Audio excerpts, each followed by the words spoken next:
ಹೊಸ ವರ್ಷದ ಸಂಭ್ರಮ ಮನೆ ಮಾಡಿದೆ. ಈ ಸಂದರ್ಭದಲ್ಲಿಯೇ ರಾಮನಗರದಲ್ಲಿ ಆಕ್ಸಿಡೆಂಟ್ ಒಂದಾಗಿದ್ದು ಮಹಿಳೆ ಸ್ಥಳದಲ್ಲಿಯೇ ಸಾವನ್ನಪ್ಪಿರುವ ಮಾಹಿತಿ ಸಿಗ್ತಾ ಇದೆ.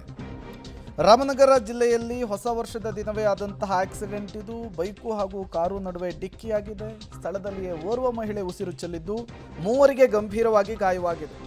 ಗಾಯಾಳುಗಳನ್ನು ತತ್ಕ್ಷಣಕ್ಕೆ ಆಸ್ಪತ್ರೆಗೆ ಚಿಕಿತ್ಸೆಗೆ ದಾಖಲಿಸಲಾಗಿದೆ. ಚಿಕಿತ್ಸೆ ಫಲಿಸದೆ ಅಶ್ವಿನಿ 30 ವರ್ಷ ಸಾವನ್ನಪ್ಪಿದ್ದಾರೆ. ಮಾಗಡಿ ತಾಲೂಕಿನ ಕುದೂರು ಬಳಿಯ ಲಕ್ಕೇನಹಳ್ಳಿಯಲ್ಲಿ ಘಟನೆ ನಡೆದಿದೆ. ಬೆಂಗಳೂರು ಟು ಮಂಗಳೂರು ರಾಷ್ಟ್ರೀಯ ಹೆದ್ದಾರಿಯಲ್ಲಿ ನಡೆದಂತಹ ಆಕ್ಸಿಡೆಂಟ್ ಇದು. ಬೈಕ್ನಲ್ಲಿದ್ದಂತಹ ಭವಿಷ್ ಹಾಗೂ ಸ್ನೇಹಿತಿಗೆ ಗಾಯವಾಗಿದೆ. ಆಸ್ಪತ್ರೆಯಲ್ಲಿ ಚಿಕಿತ್ಸೆಯನ್ನು ಮುಂದುವರಿಸಲಾಗಿದೆ.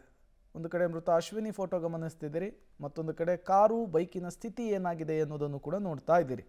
ಆಕ್ಸಿಡೆಂಟ್ನ ತೀವ್ರತೆ ಎಷ್ಟಿತ್ತು ಅನ್ನೋದನ್ನು ಈ ಆಕ್ಸಿಡೆಂಟ್ನ ಸ್ಪಾಟು ಫೋಟೋಗಳು ತೋರಿಸ್ತಾ ಇದ್ದಾವೆ. ಒಂದು ನಾನು ಎಲ್ಲರಿಗೂ ಹೇಳೋದೇನಂದ್ರೆ, ಫಸ್ಟು ಎಲ್ಲೇ ಹೋಗ್ಲಿ ಹೆಲ್ಮೆಟ್ ಹಾಕೊಂಡು ಹೋಗ್ಬೇಕು ಅಷ್ಟೇನೆ. ಹೆಲ್ಮೆಟ್ ಹಾಕೊಂಡಿದ್ರೆ ನಮಗೆ ಏನು ಆಸೆ ಅಂದರೆ ಜೀವ ಉಳಿಯುತ್ತೆ ಅಂತ. ಇವಾಗ ಒಂದು ಮನೆ ಫುಲ್ ಕತ್ಲಾಯ್ತು ಸರ್. ಇವಾಗ ಎಳೆ ಮಗು ಸರ್, ಅವ್ರು ಯಾರು ನಮ್ಮ ಅಂತ ಕರೀತಾರೆ ಗೊತ್ತಿಲ್ಲ. ಏನು ಗೊತ್ತಿಲ್ಲ. ಇಲ್ಲ ಡಿವೈಡರ್ ಡಿಕ್ಕಿ ಆಗಿದೆ ಏನು ಅಂತ ಅಲ್ಲಿ ಫ್ಯಾಕ್ಟ್ ನಮಗೇನು ಗೊತ್ತಿಲ್ಲ ಸರ್. ಅಲ್ಲಿ ಅವರು ಅದೇ ಕುಡ್ದಿದ್ರು, ಫುಲ್ ರ್ಯಾಶ್ ಡ್ರೈವಿಂಗ್ ಅಂತೆ. ಇವಳು ಹಿಂದೆ ಕೂತಿದ್ಲಲ್ಲ, ಹಿಂದೆ ತಲೆಗೆ ಏಟ್ ಬಿದ್ದಿರೋದು, ತುಂಬಾ ಏಟ್ ಆಗ್ಬಿಟ್ಟಿದೆ ಅವಳಿಗೆ. ಆಯ್ತು, ಇವರಿಗೆ ಮತ್ತು ಮಗುಗೆ ನಮ್ಮ ಅದೃಷ್ಟ ಮಗು ಬದುಕೊಂಡಿರೋದು. ಅವಳಿಗೆ ತಲೆಗೆ ಹೆಡ್ ಇಂಜುರಿ ಆಗಿದ್ದೆಲ್ಲ, ಸೊ ಹಂಗಾಗಿ ಅಲ್ಲೇ ಸ್ಪಾಟ್ ಆಗಿದ್ದಾಳೆ ಅಂತ. ಒಂದೇನಂದ್ರೆ ಗಾಡಿಲಿ ಹೋಗ್ಬೇಕಾರಾಗ್ಲಿ, ಅವ್ರು ಬರ್ಬೇಕಾದ್ರೆ ಜೀವಗಳ ಬೆಲೆ ಗೊತ್ತಿರ್ಬೇಕಷ್ಟೇ ಮಕ್ಕಳಿಗೆ.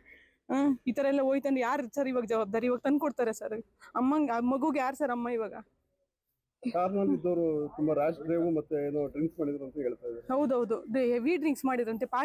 ಪಾರ್ಟಿ ಮೂಡಲ್ಲಿ ಇರ್ತಾರೆ. ಇನ್ನ ಬೆಳಗ್ಗೆ ಎದ್ದು ಯಾರು ಕೇಳೋರು ಯಾರು ಇರ್ತಾರೆ ಹೇಳಿ ಸರ್? ಇನ್ನೊಂದು ಬೈಕಿಗೆ ಕೂಡ ಅವ್ರ ಬೈಕಿಗೆ ಅದು 2 ಪಲ್ಟಿ ಆಗಿ ಇನ್ನು ಒಂದು ಬೈಕಿಗೆ ಗುದ್ದಿ ಇನ್ನೊಂದು ಬೈಕಿಗೆ ಗುದ್ದಿ ಇದಾಗಿರೋದಂತ ಹೇಳ್ತಿದ್ದಾರೆ. ಹಿಂದೆಗಡೆಯಿಂದ ಬಂದು ಗುದ್ದಿ ಗಾಡಿ ಫೋಲ್ಡ್ ರಿಟರ್ನ್ ತಿರುಗಿ ಹಿಂದೆಗಡೆ ಗುದ್ದಿದ್ದು. ಈಕೋ ಕಾರು ತುಂಬಾ ಸ್ಪೀಡಲ್ಲಿ ತುಂಬಾ ಸ್ಪೀಡಲ್ಲಿ ಇತ್ತು. ನೀವು ಎಲ್ಲಿಗೆ ಹೋಗಿದ್ರಿ? ನಾನು ಫ್ರೆಂಡ್ ಮನೇಲಿದ್ದೆ. ಮಾರ್ನಿಂಗು ದೇವಸ್ಥಾನಕ್ಕೆ ಹೋಗೋಣ ಅಂತ ಅವಾಗ ರೆಡಿಯಾಗಿ ಹೋಗ್ತಿದ್ದೋ. ಸೌಂಡ್ ಹಿಂದಿರುಗಿ ನೋಡಿದೆ, ಸಡನ್ ಆಗಿ ಒಂದೇ ಸೆಕೆಂಡಲ್ಲಿ ಬಂದು ಹೊಡೆದ್ಬಿಟ್ಟ. ಹೊಸ ವರ್ಷ ಬೇರೆ ದೇವಸ್ಥಾನಕ್ಕೆ ಬೇರೆ ಹೋಗ್ಬೇಕು ಅಂತ ಅನ್ಕೊಂಡಿದ್ರಿ ತಾವು. ಎಲ್ಲೋ ಒಂದ್ ಕಡೆ ಈ ತರ ಆದಾಗ ಬಹಳ ನೋವು, ತುಂಬಾ ದುಃಖ ಆಗೈತೆ.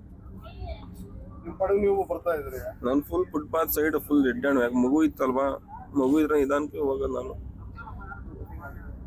ಚಳಿ ಅಂದ್ಬಿಟ್ಟು ನಿಧಾನಕ್ಕೆ ಹೋಗೋದು. ರ್ಯಾಶ್ ಡ್ರೈವಿಂಗ್ ಏನಾದ್ರು ಮಾಡ್ತಾ ಇದ್ರು? ಹೌದೌದು, ಕುಡಿದಿದ್ರು ಅಂತಾರೆ ಕಾರ್. ಹೌದು.